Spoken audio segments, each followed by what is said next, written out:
आज की ये वीडियो देखने के बाद मैं गारंटी दे सकता हूं कि आपको ये समझ ज़रूर आ जाएगी कि आपको तैयारी के लिए ये लेक्चर सीरीज़ क्यों देखनी चाहिए। चलो, मेरा नाम मोहसिन अकरम है। मैं फ्री एजुकेशन के एक मिशन पे काम कर रहा हूं, जिसमें कोशिश कर रहा हूं कि मैं फ्री एजुकेशन हर बंदे के एक्सेस में दे दूं। खुद कारोबार ना करूं, लेकिन लोगों को आसानियां बांट सकूं। मेरी तरफ से आप और आपके अपनों पे सलामती, रहमत, करम, फजल और बेशुमार रहमतें हों तमाम लोगों पे जो सुन रहे हैं और जो नहीं सुन रहे।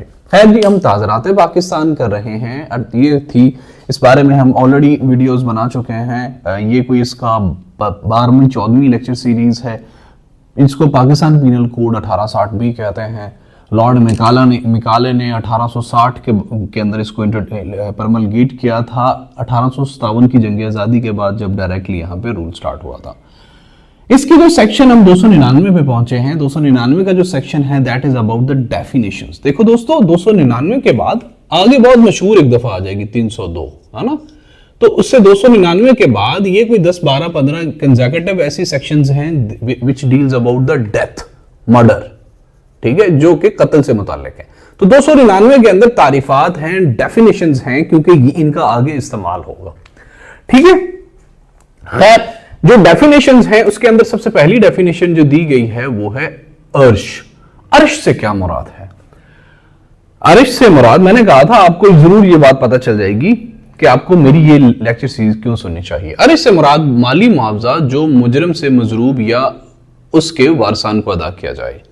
आपकी किताबों के अंदर ये लिखा हुआ है, जितनी भी किताबें पढ़ेंगी this something would be written. मैं क्या पढ़ाता हूं ये आपको मैं बताता हूं। दमान से क्या मुराद है? आपकी किताबों के अंदर ये लिखा, बड़ी मशहूर किताब है, सबके अंदर सेम कॉपी पे सबने मारा हुआ। दमान से क्या मुराद है? दमान से मुराद है अदालत का मुकर्रर करदा माली मुआवजा, ऐसा जरर जो अर्श से ना पहुंचे या पहुंचाने की पादाश में अदा किया जाता है। मतलब उतना माली मुआवजा जो कि अर्श की डोमेन में नहीं आता, अगर वो किसी को जो इतना नुकसान पहुंचाए तो दमान अदा किया जाता है, ठीक है। आपकी सभी किताबों के अंदर, आई होप कि आपको इसकी भी समझ नहीं आई होगी, इसकी भी समझ नहीं आई होगी। मैं आगे बताता हूं, इसको समझा देता हूं, आपको सब समझ आ जाएगा। दियत से क्या मुराद है? आपकी एकेडमिक बुक्स के अंदर लिखा हुआ है कानूनी या फिक़ही मुआवजा जो कि मजरूब या मकतूल के वारसान को दफा 223 के तहत अदा किया जाता है जब कसास मुमकिन नहीं होता। और वैसे मैं आपके एमसीक्यूज में एक और चीज कवर कराता चलूं कि आपको पता है कि जो दियत होती है उसके लिए कितनी चांदी रिक्वायर्ड है। ये आपका एमसीक्यूज आ सकता है, इट्स वेरी एसेंशियल फिगर, वैसे भी पता होना चाहिए सबको। 30, 60, 30 यानी 30,630 ग्राम चांदी आपकी जो है वो दी जाती है दियत की मद में। 2.5 सैकड़ा, 10,000।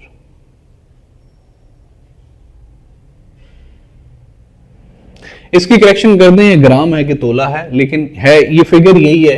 There would be a lot of chances कि आपको ये आ जाए। प्लीज कमेंट बॉक्स में इसकी करेक्शन कर दें, अगर आप इस बहाने आप कमेंट भी कर दोगे। दोस्तों, ये तो पढ़ लिया आपने वो चीजें जो कि आपको किताब में पढ़ाई जाती हैं। अब मैं आपको बताता हूं कि एक्चुअल में ये क्या होती है। देखो, जो अर्श है, दमान या दियत है, ये तीनों के तीनों इस्लाम के अंदर डिफाइन है। यहां पे ये कराया जाता है कि ये सिर्फ दियत ही इस्लाम के अंदर, तीनों के तीनों इस्लाम के अंदर डिफाइन है, लेकिन इनके इंप्लीमेंटेशन अलग अलग है, ठीक है। क्या है कि जो अर्श है ये इस्लामी, अभी मैंने इसको जैसे मैं पढ़ाता हूं वो ये वाला पार्ट है, जैसे बुक्स के अंदर लिखा वो ये वाला पार्ट है, जैसे मैं पढ़ाता हूं वो ये वाला पार्ट है। अर्श, दमान और दियत इस्लामी फिका में मुख्तलिफ किस्म के माली मुआवजे हैं जो मुख्तलिफ नोयत के नुकसानात या जुराइम की तलाफी के लिए जो मजरूब होता है या जिसके लिए ज्यादती हुई होती है उसको दिए जाते हैं, ठीक है। ये मेरा तरीका है। दोबारा आई होप कि आपको ये समझ आ गया कि ये मुख्तलिफ किस्म के इस्लामी फिका के अंदर माली मुआवजे हैं जो कि मुख्तलिफ किस्म के नोयत के नुकसानात की बाबत दिए जाते हैं। जो अर्श होता है वो जिस्मानी नुकसान या जख्म के इवज दिया जाता है। यानी अगर कोई इजू जो हो गया है, डैमेज हो गया है, आंख चली गई, नाक चला गया, कान कट गया, या कोई बंदा माजूर हो गया, तो उसकी बाबत अर्श दिया जाता है। जो दमान है या जमान है या दमान है, वो कोई अमूमी नुकसान, कोई माली नुकसान, कोई हक तलफी या जायदाद की बाबत अगर कोई नुकसान होगा तो उसकी बाबत जो पैसे दिए जाएंगे वो दमान कंसिडर होगा। ठीक है, किसी की कारोबार को नुकसान हो गया, किसी की फसल उजाड़ दी, तो बदले में जो पैसे दिए जाएंगे उसको दमान बोला जाएगा। और दियत कतई या संगीन जुर्म की बाबत जो पैसे दिए जाते हैं उसको दियत कहा जाता है। आई होप कि इन दोनों के फर्क का अब मैं मजीद आपको एक और बात बताता हूं। आपकी एकेडमिक किताबों के अंदर लिखा हुआ इकरा ताम और इकरा नाकस को कैसे बताया गया है मैं आपको बताता हूं। बड़ी मशहूर किताब है, बड़ी मशहूर किताबों में से मैं पढ़ा रहा हूं। मैं एक जगह से नहीं पढ़ा रहा, मैं बताऊं, पहले भी मैं कहता हूं मैं एक जगह से नहीं पढ़ाता हूं। खैर, इकरा ताम से मुराद किसी शख्स, उसकी बीवी या खामंद या खूनी रिश्तेदार को बगर्ज अज़दवाज हुर्मत के दर्जा में हो, बगर्ज अज़दवाज हुर्मत के दर्जा में हो, फौरन हलाक या जिस्म के किसी उज़ू को मुस्तकिल नुकसान या फेल खिलाफ वज़ा फितरी या जना बिल जबर का हदफ बनाया जाने के खौफ में डालना मुराद है। मैंने वर्ड बाय वर्ड लिखा है। This is most famous book कि जिसके अंदर ये लिखा हुआ। मैं इसको दोबारा भी पढ़ूंगा तो ऐसे ही पढ़ूंगा, लेकिन मेरा जो मेरा पढ़ाने का तरीका वो ये है कि इकरा ताम जो है उससे मुराद है, इकरा और ताम दो अलग अलग चीजों से मिलकर बना है।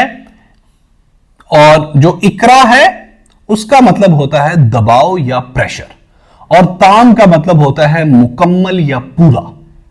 ठीक है, मतलब इतना दबाव, इतना प्रेशर, इतना ज्यादा उस पर प्रेशर के जो जबरदस्ती की हद तक पहुंच जाए, मतलब मुकम्मल प्रेशर के, कोई और ऑप्शन ना रहे। किसी को यह कहना कि भाई इसको मार दे नहीं तो मैं तुम्हें मार दूंगा, उसका गला दबा के उसको यह बोल देना इसको मार दे नहीं तो मैं तुम्हें मार दूंगा, या ये हरकत कर दे नहीं तो मैं तुम्हारे साथ ये कर दूंगा। इतना शदीद मुकम्मल प्रेशर कि कोई और ऑप्शन बाकी ना रहे और सिर्फ एक ही ऑप्शन हो कि ये बंदा मुझे मार देगा, तो उसको इकरा ताम कहते हैं। ठीक है, इसके लिए जो सेक्शन है वो 303 के अंदर, इसके अंदर डिफाइन किया, मतलब अपनी रजामंदी से नहीं कोई काम हो ना कर सकना, किसी की रजामंदी से एक काम कर सकना। तो इसके लिए आगे हम 303 के अंदर पढ़ेंगे कि जो 10 साल सजा करने वाला और जो असल में कत्ले अमद का जो मुर्तकिब होगा वो होगा जो करवा रहा होगा, उसको उम्र कैद से कम सजा या सजाए मौत होगी।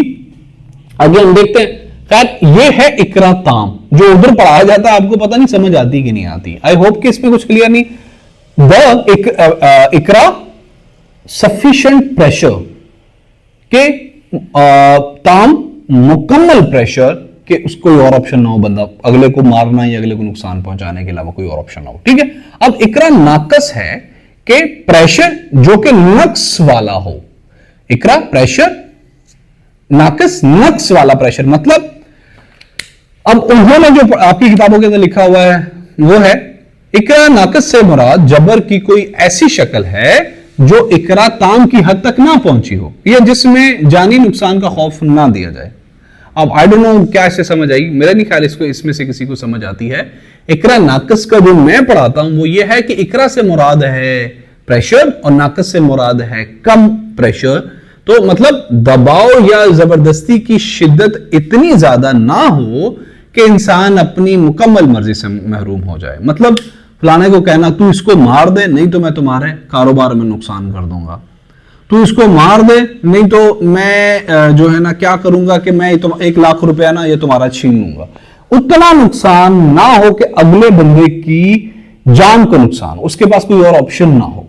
ठीक है, तो इसको इकरा नाकस कहेंगे। प्रेशर इतना अगले पे, ये उस सूरत में होता है जब किसी को कोई कहे कि भाई उसको मार दो, उसके घर डकैती कर लो, उसके साथ वो कर लो। हाँ, अगर तुम ये नहीं करते तो तुम्हें मैं शदीद नुकसान पहुंचाऊंगा, तुम्हें मार दूंगा, ये होगा इकरा ताम। और अगर तुम ये नहीं करते तो मैं क्या करूंगा कि मैं तुम्हारी दुकान बंद करवा दूंगा, तो वो इकरा नाकस है। मतलब इतना प्रेशर नहीं है कि वो आपको डकैती करने के लिए कह रहा है कि भाई ना करोगे तो you have a lot of options to explore, so you can not, उसका वो हो गया। खैर जी, इकरा जो ताम होती है ना, इसके अंदर कत्ल करने वाले को उम्र का 10 साल सजा होती है, क्योंकि वो तो उसकी अपनी विल नहीं है, विल तो उसकी है जो उसको करवा रहा है, और जो करवा रहा है उसकी सजा होगी उम्र कैद से कम नहीं या सजाए मौत। और जो इकरा नाकस होगी, इकरा नाकस नीचे वाला जिसमें दबाव या जबरदस्ती इतनी नहीं है कि जिससे वो मर्डर हो जाए, जिससे उसका शदीद नुकसान हो, तो उसमें जो करने वाला है उसको सजाए मौत होगी और जो करवाने वाला है उसको 10 साल तक सजा हो सकती है। आई होप के दिस सेक्शन हैज बीन, तो अभी आपको हो सकता है, आई होप कि आपको पता चल गया होगा कि why you should listen to my all videos and you should watch my all videos, क्योंकि this is essential to understanding. लोग पढ़ाते हैं, मैं समझाता हूं दोस्त, कुछ मजीद अगर नहीं समझ आए तो आस्क मी, मैं हर एक कमेंट्स का आंसर करता हूं, ask me into the comment box, I will let you know. खैर, कसास कहते हैं वही बदला जैसा कि जुर्म से सजा हुआ, और ये भी इस्लामी सजा है। मतलब सर के बदले सर, नाक के बदले नाक, कान के बदले कान, तो कसास से मुराद वो है। वली से मुराद वो है वो शख्स जो मकतूल के वारिस की हैसियत से कसास का बदला या दियत की वसूली करे, इससे मुराद वली है। मतलब the one who takes revenge और हु टेक्स दियत, जमान और अर्श। दमान तो नहीं आएगा, दियत और अर्श, ठीक है। मतलब अगर वो छोटा है जिसके साथ जुल्म हुआ है, तो वो जो वली होगा वो उसका कोई बड़ा होगा, who is legally liable to get that money.